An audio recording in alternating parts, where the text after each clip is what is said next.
أعوذ بالله السميع العليم من الشيطان اللعين الرجيم. بسم الله الرحمن الرحيم. عزاداران مظلوم کربلا کا واقعہ ایسا کربناک اور درد انگیز واقعہ ہے کہ جسے سن کر اہل عزا آنسو بہانے لگتے ہیں. کربلا کے بدن میں رسول کے نواسے نے جو عظیم قربانیاں پیش کی ہیں وہ قیامت تک خون کے آنسو رواتی رہیں گی.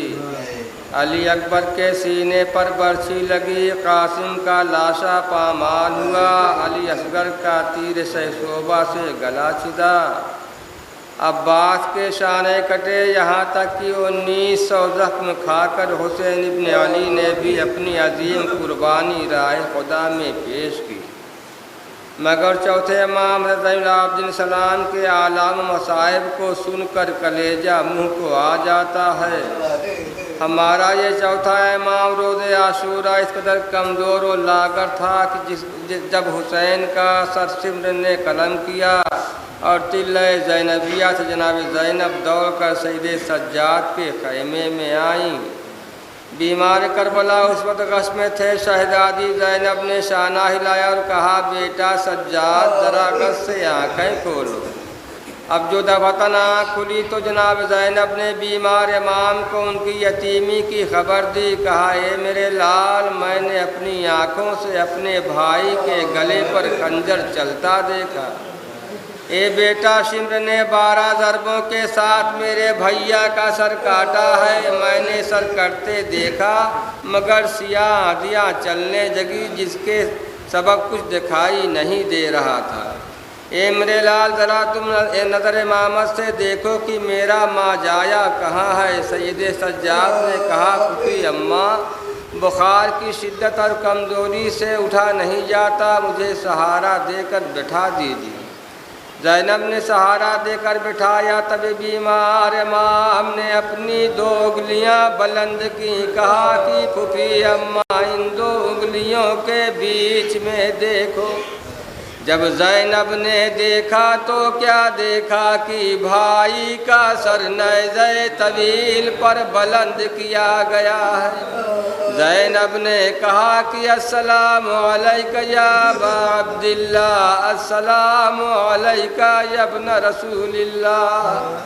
عزادارو، جو بیمار روز عاشورہ اتنا کمزور و لاغر تھا کہ خود سے اٹھ نہیں سکتا تھا، اسے 11 محرم کو قیدی بنایا گیا. ہاتھوں میں ہتھکڑیاں، پیروں میں بیڑیاں، کمر میں لنگر، گلے میں طوق پہنایا گیا اور کربلا سے کوفہ اور کوفے سے شام قیدی بنا کر چلایا گیا. سال بھر شام کے قید خانے میں رکھا گیا، یہاں تک کہ جب رہائی ہوئی اور لٹا ہوا قافلہ مدینے آیا اور فاطمہ صغریٰ نے سنا کہ قافلہ آیا ہے. روض رسول کے پاس جب صغریٰ سے بیمار کربلا کی ملاقات ہوئی تو فرد محبت میں صغریٰ نے بھائی کے گلے میں باہیں ڈال. سید سجاد چینک اٹھے، کہا، بہن جلدی سے ہاتھ ہٹا لو، اس لیے کہ گردن میں جو توق خاردار ڈالا گیا تھا اس کا زخم آج تک گردن میں موجود ہے. یہ امام مسلسل اپنے بابا کے غم میں روتا رہا. مدینے میں جب قصاب جانور ذبح کرنے لے جاتے تھے تو امام سجاد قصاب سے پوچھتے تھے کہ جانور کو پانی پلا لیا ہے یا نہیں، تو قصاب کہتے تھے، مولا، ہمارا طریقہ ہے کہ جب تک جانور کو پانی نہیں پلا لیتے تب تک ذبح نہیں کرتے. یہ سن کر سینے پر ہاتھ مار کر سجاد کہتے تھے، ہائے بابا، جانور بھی ذبح کیے جاتے ہیں تو پہلے قصاب انہیں پانی پلاتے ہیں، مگر بابا تم کو 3 دن کا پیاسا ذبح کر دیا گیا۔ مدینے میں سید سجاد برابر مخدرات عصمت کی خبر گیری، کبھی پھوپھی زینب کی خبر گیری، کبھی رباب کی خبر گیری کرتے رہتے تھے۔ مدینے میں جناب رباب کا عالم یہ تھا کہ رباب خیالوں میں علی اصغر کو جھولا جھلایا کرتی تھی اور مسلسل دھوپ میں بیٹھی رہتی تھی۔ سید سجاد جب کہتے تھے اماں سائے میں چلو تو فرماتی تھی اے بیٹا سجاد سائے میں بیٹھنے کے لیے نہ کہو، اس لیے کہ 11 محرم کو جب ہمیں مقتل کربلا سے گزارا گیا تھا، میں نے دیکھا تھا کہ میرے بچے کی لاش اور میرے وارث کی لاش جلتی زمین پر پڑی تھی۔ اے بیٹا میں دوبارہ جب رہا ہو کر کربلا آئی تو اپنے وارث کی قبر پر عہد کر کے آئی کہ جب تک زندہ رہوں گی سائے میں نہیں بیٹھوں گی، ٹھنڈا پانی نہیں پیوں گی۔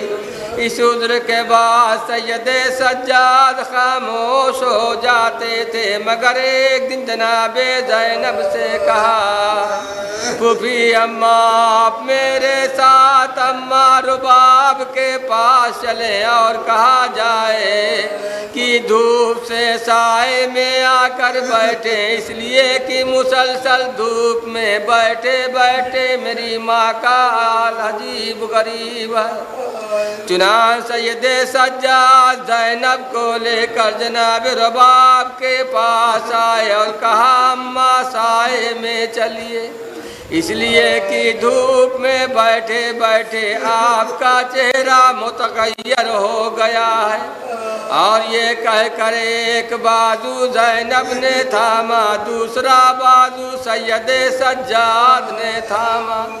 تب رباب رو رو کر کہنے لگی اے معبود میری لاج رکھ لے، ایک امام کی قبر پر عہد کیا تھا کہ جب تک زندہ رہوں گی سائے میں نہ بیٹھوں گی، اور دوسرا امام کہہ رہا ہے کہ سائے میں چلو۔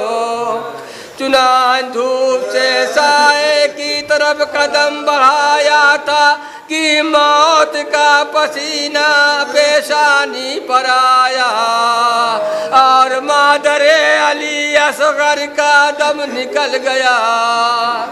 جب رباب کی وفات ہو گئی تو ان کے پہلو سے علی اصغر کے جھولے کی جلی ہوئی لکڑیاں برآمد ہوئیں۔ عزاداروں کربلا کے میدان میں بادشاہت حسین ابن علی بیویوں کے سروں سے چادریں چھینی گئیں، کانوں سے گوہر چھینے گئے، خیموں میں آگ بھی لگائی گئی۔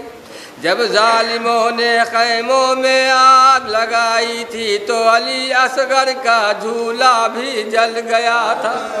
جھولا تو جل گیا تھا مگر جناب رباب نے چن چن کر جھولے کی لکڑیاں جمع کر لی تھی، جسے اپنے پہلو میں لیے رہتی تھی اور تصورات میں جھولا جھلایا کرتی تھی، اور رو رو کر کہتی تھی ہائے میرا بچہ 2 مرتبہ ذبح ہوا، ایک مرتبہ حرملہ کے تیر سے مارا گیا، دوسری مرتبہ قبر سے نکال کر خنجر سے سر کاٹ کر نوکے نیزہ پر بلند کیا گیا۔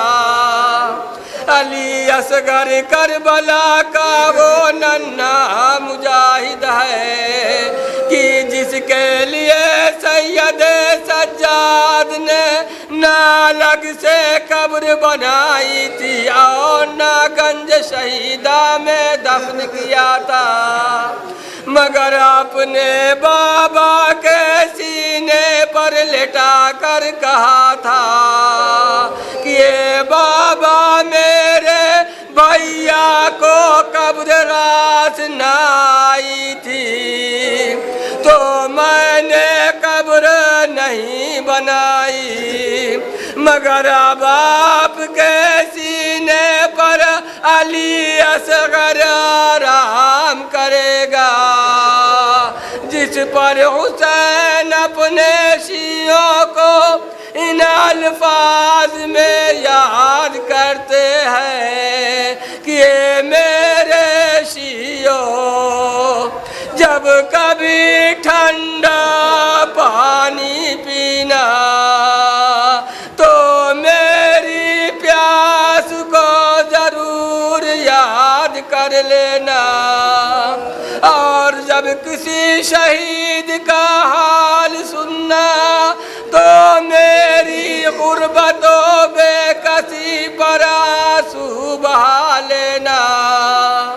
کاش کی روز عاشوراء تم دیکھتے کہ حسین کس طرح اپنے ششماہ بچے کے لیے پانی مانگتا تھا، مگر ظالموں نے رحم نہ کھایا اور میرے لال علی اصغر کو تیر حرملہ سے ذبح کر دیا گیا۔